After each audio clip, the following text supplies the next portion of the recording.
నిడదవోలు నియోజకవర్గం నిడదవోలు మండలం విద్యేశ్వరం గ్రామంలో సంక్రాంతి సంబరాల్లో భాగంగా జరిగిన పల్లె పండుగ మినీ గోకులం కార్యక్రమంలో రాష్ట్ర పర్యాటక సాంస్కృతిక సినిమాటోగ్రఫీ శాఖ మంత్రి కందుల దుర్గేష్, జిల్లా కలెక్టర్ పి ప్రశాంతి పాల్గొన్నారు.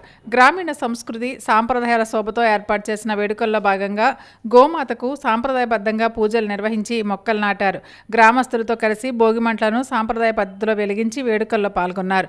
గ్రామంలో మహిళలు, చిన్నారులు వేసిన సంక్రాంతి ముగ్గులు ప్రత్యేక ఆకర్షణగా నిలిచాయి. ఈ సందర్భంగా విద్యేశ్వరం గ్రామంలో 1.85 లక్షలతో నిర్మించిన గోకులం షెడ్డును మంత్రి ప్రారంభించారు. అనంతరం పొలంలో మంత్రి కందుల దుర్గేష్, జిల్లా కలెక్టర్ పొలాల్లో వరి నాట్లను వేశారు. అలాగే పోషకాహారంపై ఐసీడీఎస్, సాంప్రదాయ వ్యవసాయంపై వ్యవసాయ శాఖ, ఇతర శాఖలు ఏర్పాటు చేసిన స్టాల్స్ను మంత్రి కందుల దుర్గేష్ తిలకించారు. తెలుగుదేశం పార్టీ మాజీ కార్పొరేటర్ కేఎన్ రావుబాబు, రాష్ట్ర టూరిజం శాఖ మంత్రి, జనసేన జిల్లా అధ్యక్షులు కందుల దుర్గేష్, జనసేన రాజమహేంద్రవరం ఇన్ఛార్జ్ అత్తి సత్యనారాయణ సమక్షంలో జనసేన పార్టీలో చేరారు. ఈ సందర్భంగా వారికి జనసేన కండువా కప్పి పార్టీలోకి ఆహ్వానించారు. 2019లో తెలుగుదేశం పార్టీకి రాజీనామా చేసి వైసీపీ తరపున ఎమ్మెల్యేగా పోటీ చేసిన మాజీ ఎమ్మెల్యే రౌతు సూర్యప్రకాష్ రావుకు మద్దతుగా పనిచేశారు. తర్వాత నుంచి ఆయన తటస్థంగా ఉన్నారు. తనను తిరిగి పార్టీలో చేర్చుకునేందుకు టీడీపీ నాయకత్వం పెద్దగా ఆసక్తి చూపించకపోవడంతోనే జనసేనలో చేరినట్లు చెప్పారు. పోలవరం ప్రాజెక్టు ప్రాంత పరిశీలన కోసం రాజమహేంద్రవరం చేరుకున్న మాజీ కేంద్ర మంత్రి రాజీవ్ ప్రతాప్ రూడి నేతృత్వంలోని కేంద్ర నీటి వనరుల పార్లమెంటరీ స్టాండింగ్ కమిటీ సభ్యులు గౌరవార్థం ఎంపీ దగ్గుబాటి పురంధరేశ్వరి ఆతిథ్యమిచ్చారు. శుక్రవారం రాత్రి ఆమె నివాసంలో ఏర్పాటు చేసిన విందును కమిటీ సభ్యులు స్వీకరించారు.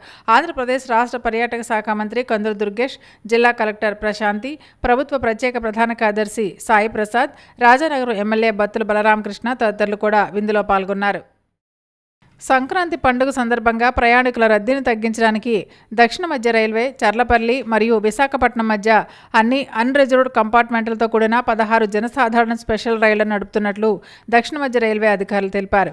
రైలు నెంబర్ 8538 చర్లపల్లి విశాఖపట్నం జనవరి 11, 12, 16, 17 తేదీల్లో చర్లపల్లిలో ఉదయం 10 గంటలకు బయలుదేరి రాత్రి 10 గంటలకు విశాఖపట్నం చేరుకుంటుంది. రైలు నెంబర్ 8537 విశాఖపట్నం చర్లపల్లి 10, 11, 15 మరియు 16 తేదీల్లో విశాఖపట్నం నుండి సాయంత్రం 6 గంటల 20 నిమిషాలకు బయలుదేరి ఉదయం 8 గంటలకు చర్లపల్లి చేరుకుంటుంది. ఈ రైళ్లు దువ్వాడ, అనకాపల్లి, యలమంచిలి, తుని, అన్నవరం, సామర్లకోట, రాజమండ్రి, నిడదవోలు, తాడేపల్లిగూడెం, ఏలూరు, విజయవాడ, గుంటూరు, సత్తెన్నపల్లి, పిడుగురాళ్లు, మిర్యాలగూడ, నల్గొండ స్టేషన్లో ఇరువైపులా ఆగుతాయి. సంక్రాంతి పండుగ సందర్భంగా ప్రయాణికుల రద్దీని దృష్టిలో ఉంచుకుని మొత్తం 388 ప్రత్యేక రైళ్లు నడుపుతున్నట్లు దక్షిణ మధ్య రైల్వే జీఎం అరుణ్ కుమార్ జైన్ వెల్లడించారు. హైదరాబాద్, విశాఖపట్నం మధ్య ప్రయాణికుల రద్దీ తీవ్రంగా ఉంది. రైల్వే స్టేషన్లు ప్రయాణికులతో కిక్కిరిసిపోయాయి. కొన్ని రైళ్లకు ఉన్న డిమాండ్ను దృష్టిలో ఉంచుకుని ప్రత్యేక బోగీలను జోడించినట్లు అధికారులు తెలిపారు. సికింద్రాబాద్, విశాఖపట్నం, సికింద్రాబాద్ వందే భారత్ రైలుకు శాశ్వత ప్రాతిపదికన ఒక ఎగ్జిక్యూటివ్ బోగి, 4 అదనపు చైర్కార్ బోగీలను ఏర్పాటు చేశారు.